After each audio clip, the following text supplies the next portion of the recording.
Hello guys, coming to my next video. ఈ రోజుల్లో ఎవరి దగ్గరైనా ఒక వెహికల్ అయితే ఉంటుందండి, కంపల్సరీ అయిపోయింది అది. ఎందుకంటే పిల్లల్ని తీసుకురావడానికి వెళ్ళడానికి ఒక చిన్న బైక్ అయినా ఉంటుంది. ఆ బైక్ని ప్రాపర్గా ఎట్లా మెయింటైన్ చేసుకోవాలనేది ఈ వీడియో చేద్దాం అనుకుంటున్నాను. చాలా వరకు అపార్ట్మెంట్స్లో వాచ్మెన్స్ ఉంటారు కదండి, ఆ వాచ్మెన్కి ఇచ్చేసి బైక్స్ కార్స్ ఎవ్రీడే క్లీన్ చేయమని మంత్లీ శాలరీ లాగా ఒక 500 అని అట్లా ఇస్తారు కదండి. బట్ అది అస్సలు ఎవరూ చేయకండి. దానివల్ల ఎన్ని డిసడ్వాంటేజెస్ ఉన్నాయో మీకు చెప్దాం అనుకుంటున్నాను. యాక్చువల్లీ ఫస్ట్ రూల్ ఏంటంటే, బైక్ అయినా కావచ్చు, కార్ అయినా కావచ్చు, దాని మీద డస్ట్ అయితే పడినప్పుడు మనం వెంటనే ఒక క్లాత్, ఏదో ఒక పిచ్ క్లాత్ తెచ్చేసి దాన్ని తుడిచేయకూడదు.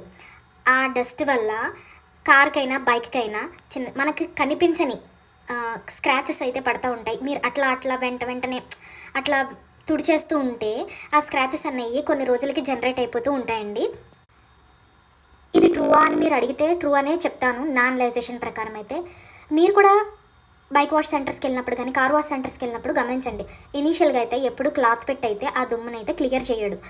ఏం చేస్తారంటే హై ప్రెషర్ పంప్ అనేది ఉంటుంది. ఆ పంప్లోంచి వచ్చే వాటర్ స్ప్రే చేసినప్పుడు, అది కూడా హై ప్రెషర్తో చేసినప్పుడు ఆ వాటర్ అనేది దాని మీద పడి ఆ దుమ్ము అనేది క్లియర్ అవుతుంది. అంతేగాని క్లాత్ పెట్టి అయితే తుడవరు. ఎవరైతే అపార్ట్మెంట్స్లో ఉంటూ నెలకి ఇంతని వాచ్మెన్కి ఇచ్చేసి వాళ్ళనే క్లీన్ చేయమని చెప్తారో వాళ్ళకైతే ఈ వీడియో పక్కా యూజ్ అవుతుందండి. ఎందుకంటే నెలకి ఒక్కసారి బయట వెళ్ళి చేయించుకోవడం బెటర్ నన్ను అడిగితే. రోజు అతనితో క్లీన్ చేస్తే ఒక డిసడ్వాంటేజ్ అయితే ఉంది. ఎందుకంటే అతను ఒకటే క్లాత్ తెస్తాడు, ఆ ఒక్క క్లాత్తోనే మొత్తం అన్ని కార్స్ క్లీన్ చేస్తాడు. ఒకదాని మీద ఒకటి స్ప్రెడ్ అయ్యి ఆ దుమ్ము దానికే అంటుకుని మళ్ళీ స్క్రాచెస్ పడే అవకాశం అయితే ఉంటాయి. అవకాశం కాదు, ఇది జరుగుతుంది ఆబ్వియస్గా. అందుకనే కొన్ని కార్స్ కానీ బైక్స్ కానీ షైనింగ్ తగ్గిపోతూ ఉంటాయి. ఇట్లా మనం రీసేల్ పెట్టినప్పుడు వాల్యూ తగ్గడానికి ఇదో కూడా వన్ ఆఫ్ ద రీజన్. అది లేటర్ తెలుస్తుంది. అది ఫస్ట్లోనే ఎవరికి తెలీదు.